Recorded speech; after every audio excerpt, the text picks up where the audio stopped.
반갑습니다. 디낙TV입니다. 오늘은 가을에도 잘 통하지만 저수온기에 딱 맞는 감성돔 낚시 방법인 반잠길지 조법에 대해서 상세하게 설명해 드리겠습니다.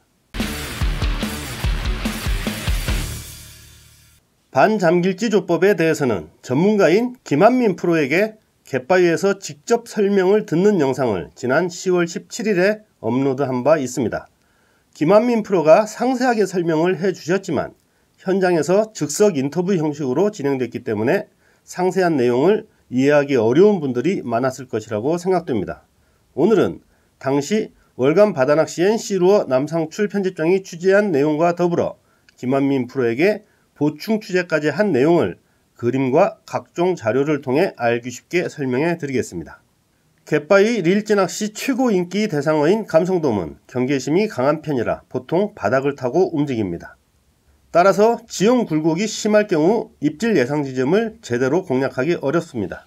수온이 낮아 활성도가 떨어지는 겨울에서 영등철에는 더욱 그렇습니다.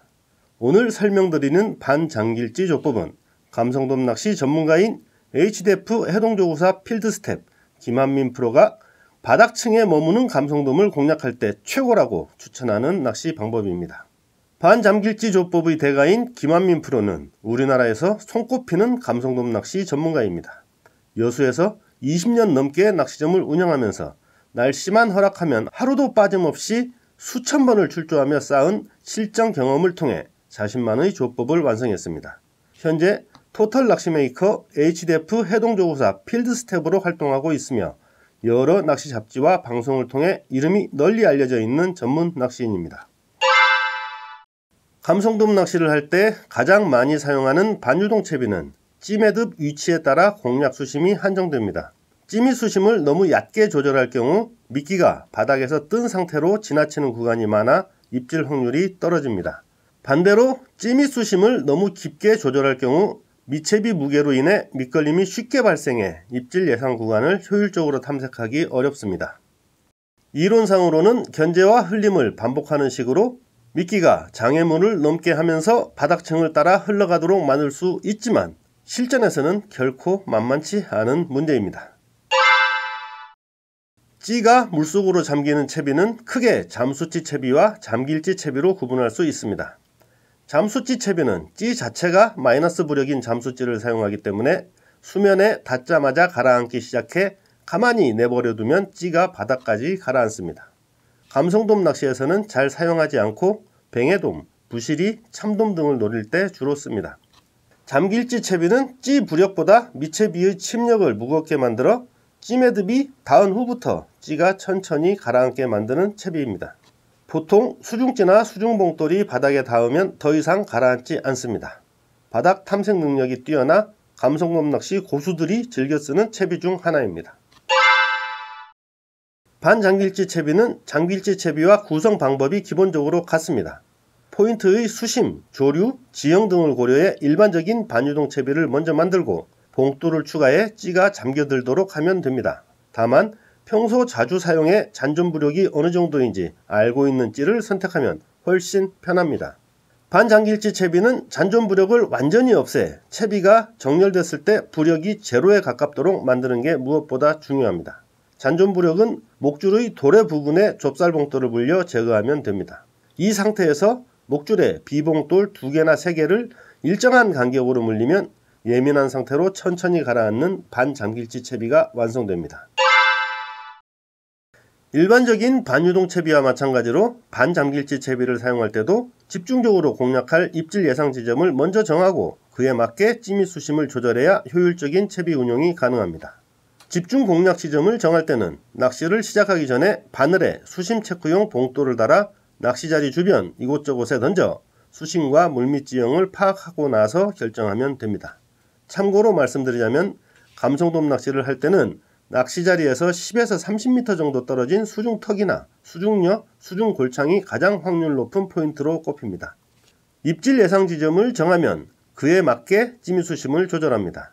채비 종료 후 천천히 잠기기 시작해 목줄에 물린 봉돌이 바닥에 닿으면 멈추는 반잠길지 채비의 특성을 고려해 육안으로 식별 가능한 범위 대략 1에서 1.5m만큼 실제 바닥 수심보다 얕게 찌미 수심을 조절하면 적당합니다. 찌매듭이 찌에 닿고 미채비가 정렬되면 찌가 아주 천천히 가라앉습니다.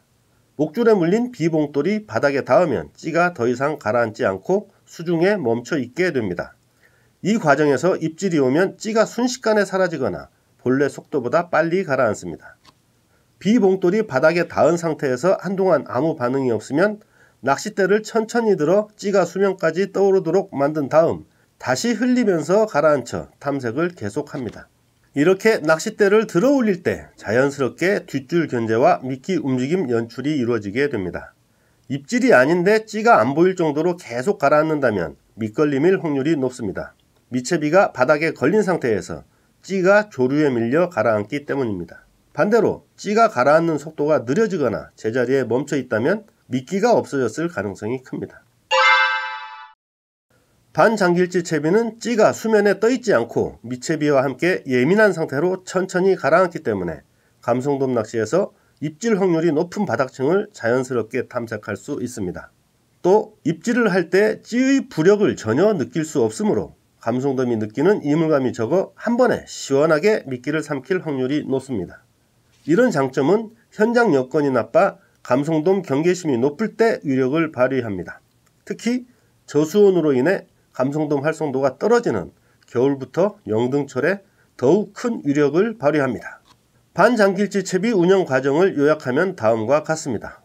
낚시자리 주변 지형과 수심을 파악해 확률 높은 입질 예상 지점 찾기, 반유동 채비의 잔존부력 제거하기, 목줄에 좁쌀봉돌을 추가해 찌가 가라앉는 속도 조절하기, 가라앉는 찌의 움직임이 말해주는 정보 파악하기, 견제와 내림을 통해 채비를 흘리면서 바닥층 탐색하기.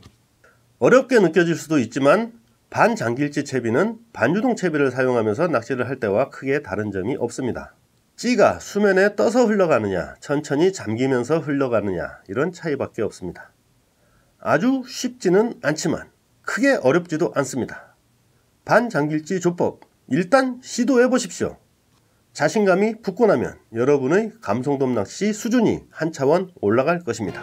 오늘도 끝까지 시청해 주셔서 대단히 감사합니다. 내용이 유익하시다면 구독과 좋아요 부탁드리겠습니다.